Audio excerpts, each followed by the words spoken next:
होगले, त्यांच्या असणारी मुलं दत्तात्रय किसन होगले, घनश्याम किसन होगले आणि त्यांची मुलगी आहे आशाबाई संजय घालवे. कारण या मातेला आपल्यातून जाऊन आज बरोबर या ठिकाणी 1 वर्ष पूर्ण झालेलं आहे. म्हणून त्यांच्या प्रथम स्मरणार्थ हे या ठिकाणी या असणारं कीर्तन सेवा आहे. कीर्तन सेवेकरता तो घेतलेला अभंग आहे संत श्रेष्ठ चोखोबराय. चोखोबरायांचा या ठिकाणी असणारा अभंग आहे. या अभंगाद्वारे चोखोबराय आपल्याला समुद्र एवढं ज्ञान सांगतात. पण त्यांनी समुद्र एवढं सांगितलं, मला ते जमन नाही हे माहित नाही. मज पामरा काय थोर पण पायाची वाहन पायी बरे. माझ्या गुरुच्या कृपेने माझ्या अल्पशा बुद्धिमत्तानं हा भग सोडवण्याचा या ठिकाणी प्रयत्न करेल. जशी याची इच्छा भगवंताची इच्छा असेल आणि सद्गुरूची कृपा असेल ना, तशा प्रकारे हा भग सोडवला जाईल. विठ्ठल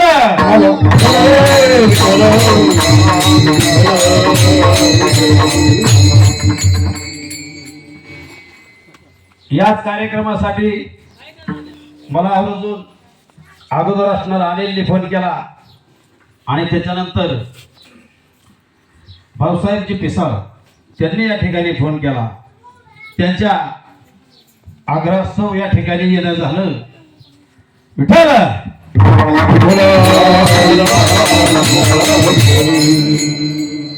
जन्मला हा देह पोषेला सुखाचा काही भरवसा याचा आहे. चोखोबरा या ठिकाणी म्हणतात आपण सर्वजण जन्माला आलेलो आहोत. हा देह आपल्याला मिळाला. महाराज या देहाबद्दल जर बोलायचं म्हणलं, एक असणारा देवाचा देह, एक माणसाचा देह आणि एक असणारा पशुचा देह. तसं हा जो माणसाचा देह आहे, या देहाबद्दल असणाऱ्या देवाधिकांना कळाला त्याला मिळाला नाही. पशु पक्ष्यांना मिळालाही नाही आणि कळालाही नाही. तुम्हाला मला मिळाला आहे पण कळाला का नाही याची गॅरंटी नाही. साधू संतांना मिळाला बी आणि कळाला बी. कारण या देहावर आपण ज्या वेळेच्या नरदेहाला आलोत ना, या नरदेहाला आल्याच्या नंतर याच नरदेहाच्या साधनाने ईश्वराची प्राप्ती करून घेता येते.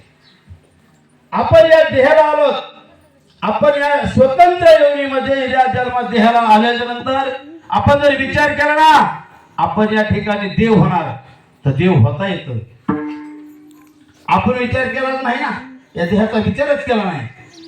खावे प्यावे सदा असावे सुखी असावे असं जर विचार केला ना, तर आपल्याला माणसातून या ठिकाणी पशुच्या योनीलाही जाता येतं.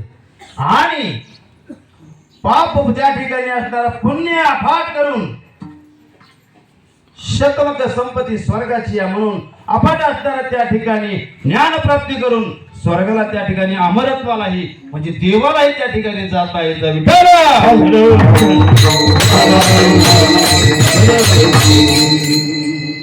पण या देहात आपली स्वतंत्र योनी आहे.